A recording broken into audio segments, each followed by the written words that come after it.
Yo, WandaVision episode 4 knocked it all the way out of the park, man. I'm telling you, it turned the MCU on its head. So let's talk about it. Before we get into this one, remember to subscribe to the channel, okay? Subscribe to the channel. That helps out a lot, all right? Like this video. Smash that like button. It helps with the algorithm. It helps more people see this video. And yo, we a family, right? We want everyone to see this, right? And also click that little bell if you're interested in finding and getting notifications for more Butler Did It content, all right? Do that for me. So let's talk about the WandaVision episode. Spoilers, okay? Remember how I do my reviews. I don't do a straight line review of the episode. So I'm not going to get into every detail of the episode. I'm only going to talk about what I think is going on and where I think this thing is going. And if you are familiar with this show and this review series, the WandaVision review series, you know what I think. It's all about the mutants. And I'm telling you, I'm feeling real good about my predictions. I'm feeling real good about it. Okay, I think this is a House of M thing. I heard a lot of people talking about Mephisto and AIM and other organizations. Mephisto may be part of this, and we could talk about Mephisto a bit. Mephisto may be part of this. But right now, the villain of this series is Wanda Maximoff. Now, I know that shocks a lot of people. It's different. If you're into the MCU and you've only really, been introduced to Marvel characters through the MCU, then you think Wanda Maximoff is a good guy. She's been an anti-hero in the comic books, okay? Sometimes she plays both sides of the fence. One thing that you need to know about Wanda Maximoff and her brother Quicksilver is that they are, in the comic books, the children of Magneto, okay? Now, if you're familiar with the X-Men movies and the X-Men universe, if you aren't a big comic fan, but you know Professor X, Wolverine, Magneto, then you know the type of guy that Magneto is. Imagine his children, okay? Also, when it comes to Wanda Maximoff, traditionally in the comic books, especially in later runs of the book, and later versions of her character, she is mentally unstable.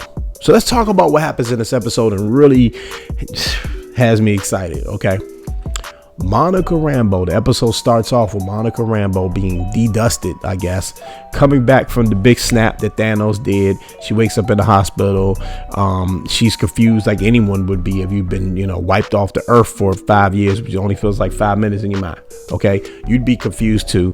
You find out that her mother, Maria Rambeau, started the organization SWORD, and we saw a lot of the organization SWORD in this episode. This episode didn't take place in a fictional television world. It took place in the real world, and it helped put together the timeline, which I really like. From a technical aspect of storytelling, I think we really needed this episode. I think people were really starting to get confused by this show. I think it was a little too inside baseball.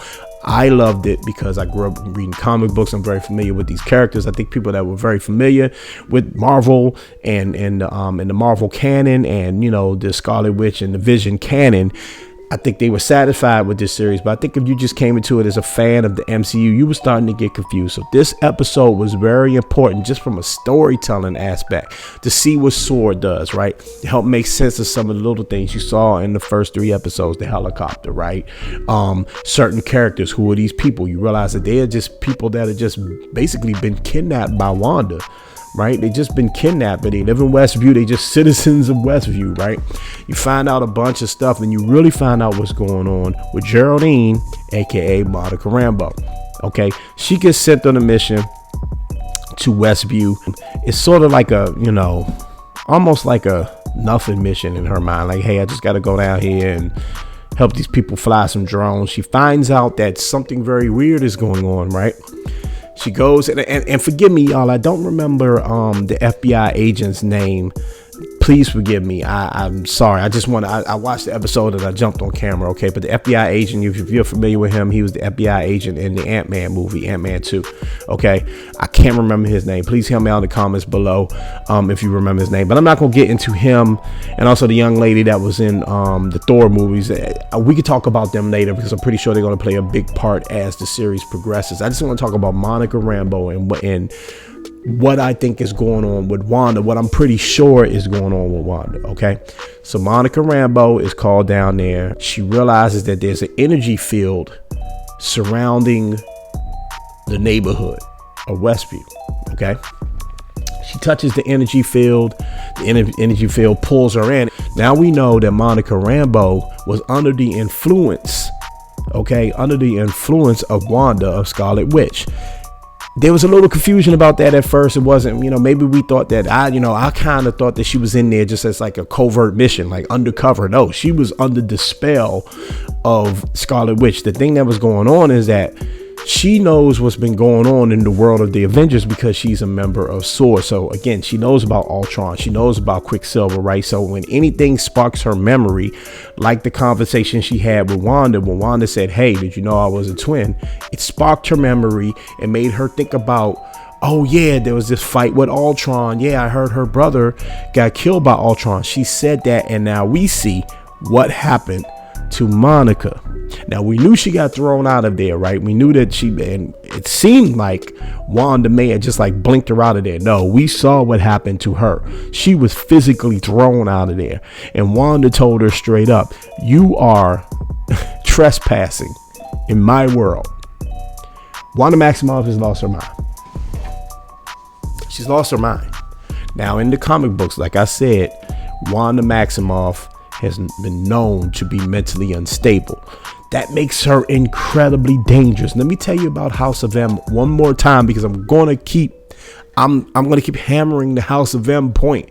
That's where this is going. I'm telling you, if I'm wrong about this, I'll be the first to say it, okay? And I know Mephisto and all of that stuff could be a big part of this. I understand that, okay?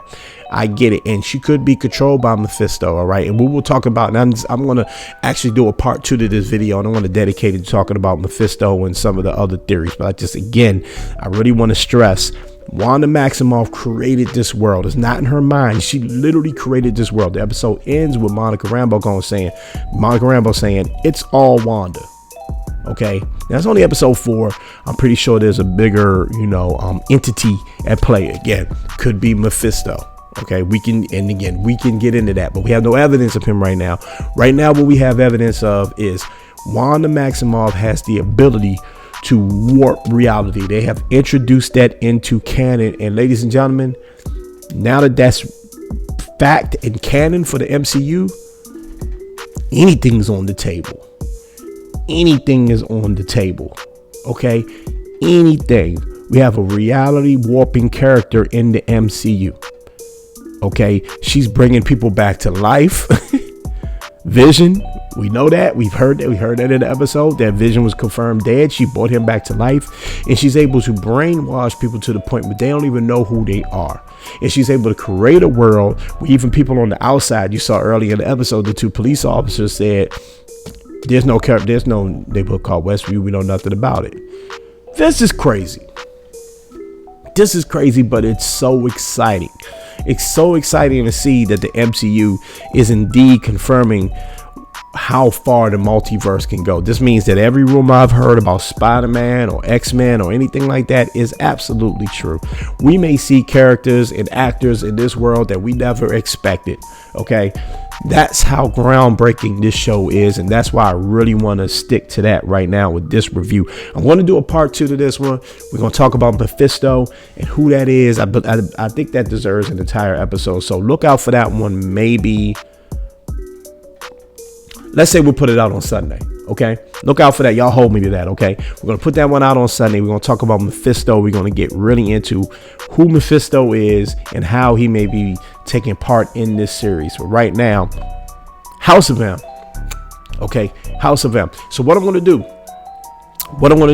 is I'm going to share a video by my guy Comics Explained. Okay, Rob from Comics Explained. This is the dude. If you want to learn anything about anything comics related, DC, Marvel, Image, whatever, MCU, DCEU, whatever, Comics Explained, my guy Rob will break it down. I'm going to put the link to that video down below. Shouts out to him. I've learned a lot of stuff from him over the years as well. Okay, that's going to really hip you to House of M. If you are just a novice fan of this show, you're just coming in and you just like the MCU, you really need to understand what's going on with the House of M, because there's going to be some really weird stuff going on with this show.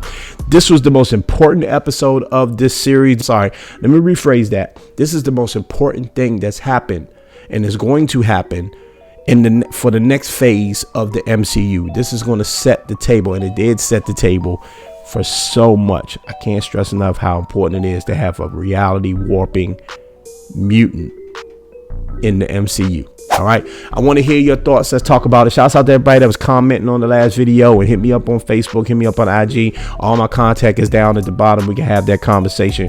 Definitely have the conversation in this comment section right here. Tell me what you think. What did you think about this episode? Because this was a big one. Okay. And also be on the lookout for the part 2 to this episode. We're going to talk about Mephisto and other characters that popped up in this episode and who we think is going to pop up in future episodes. Not just Quicksilver, because I think that's happening, but also maybe Doctor Strange and others. All right, y'all, please remember to mind your mental health out there. You know, mind your mentals. That's what Marshawn said. Okay, remember to stay fresh. All right, stay fresh, mind, body, soul, and on your appearance. Why not, right? Take care of yourself. Continue to be great, ladies and gentlemen. I'm up out of here.